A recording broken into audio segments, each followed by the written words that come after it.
أعوذ بالله من الشيطان الرجيم. بسم الله الرحمن الرحيم. وإذ جعلنا البيت مثابة للناس وأمنا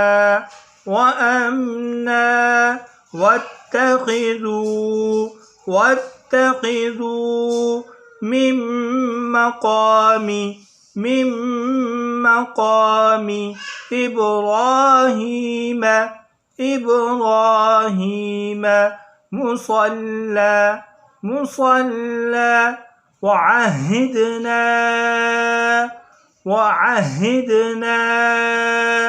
إلى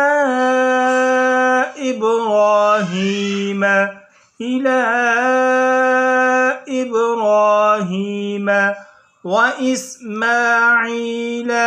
وإسماعيل أن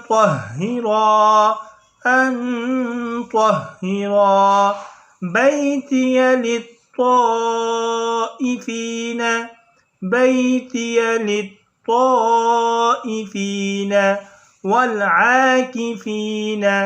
والعاكفين والركع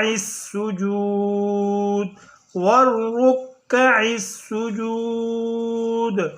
وإذ جعلنا البيت مثابة للناس وأمنا واتخذوا من مقام إبراهيم مصلى وعهدنا إلى إبراهيم وإسماعيل أن